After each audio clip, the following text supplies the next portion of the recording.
ما هر روزه در عصر اینترنت با حجم عظیمی از اطلاعات و محرک‌های مختلف بمباران میشیم. این وضعیت میتونه روی هر کسی تأثیر منفی بذاره، چه کسایی که اختلال ADHD دارن و چه اونایی که ندارن. امروز میخوایم درباره مفهومی حرف بزنیم به اسم دومر.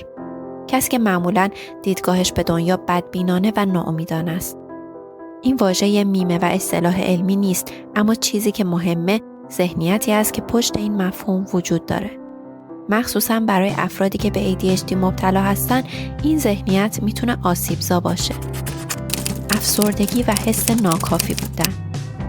آیا بهتون بارها گفته شده که اگه بیشتر توجه میکردید یا بیشتر تلاش میکردید، نتایج بهتری میگرفتید؟ شاید این حرفا عادی شده باشه، اما مطمئناً تو ذهنتون نشسته. مثلا از خودتون پرسیدید نکنه راست میگن؟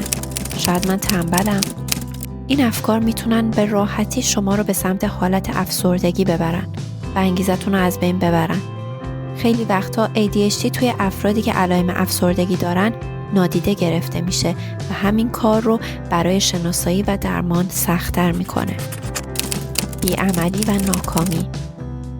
وقتی به خاطر انتقادهای پی در پی و فشار مسئولیت‌ها انگیزتون نابود شده باشه، حتی انجام ساده ترین کارها هم میتونه براتون طاقت فرسا باشه.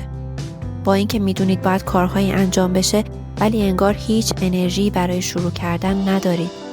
روزها میگذره، کاری انجام نمیدید و با این حال از لحاظ روحی خسته و کوفته اید. این چرخه باعث میشه فشار کارهایی که انجام ندادید همیشه روی دوشتون سنگینی کنه و برعکس انگیزه انجام اون کارها کمتر و کمتر بشه. پیدا کردن روش‌های نادرست برای تمرکز. وقتی نمیتونید کاری رو انجام بدید، ممکنه به کارهایی رو بیارید که فکر میکنید کمک میکنن. شاید فکر کنید خوردن قهوه بیشتر بهتون تمرکز میده، یا تماشای یه ویدیو توی یوتیوب باعث میشه حواستون جمع‌تر بشه. اما قبل از اینکه بفهمی چی شده، داری همزمان 2 ویدیو میبینی و رو 10مین فنجون قهوه‌ای و اون کاری که باید انجام میدادید رو کاملا فراموش میکنی. این نوع روش‌ها در افراد با ADHD خیلی رایجه. جایی که هر روشی برای تمرکز خودش تبدیل به یه عامل حواس پرتی میشه. رها کردن هر چیزی که توش خوب نیستید. آیا تا حالا وقتی که توی کاری سریعا موفق نشدید، زود بیخیالش شدید؟ این خیلی رایجه. وقتی به سرعت نتیجه نمیگیریم، به راحتی دست از تلاش میکشیم. تو ذهن خیلی از افراد با ADHD، مغز به دنبال پاداش سریع و لحظه‌ایه و اگه این پاداش رو نبینه، انگیزه‌ای برای ادامه دادن باقی نمیمونه. مشکلات اعتماد به نفس و ترس از ناکافی بودن. وقتی بارها بهت میگن بیشتر تلاش کن و تو از ته دل داری تلاش میکنی ولی نتیجه نمیبینی، طبیعیه که اعتماد به نفستو از دست بدی.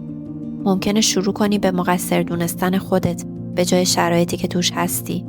اینجاست که چرخه ناامیدی شروع به چرخیدن میکنه و شما رو بیشتر تو خودش فرو میبره.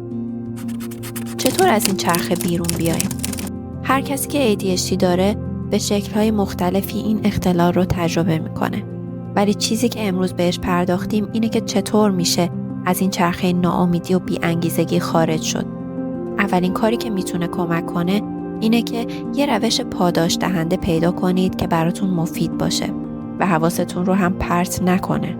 مثلا داشتن یه چک لیست میتونه خیلی کمک کنه. چون وقتی میبینید که یه کاری رو انجام دادید، این بهتون حس پیشرفت میده و کارها به نظرتون سبکتر میاد.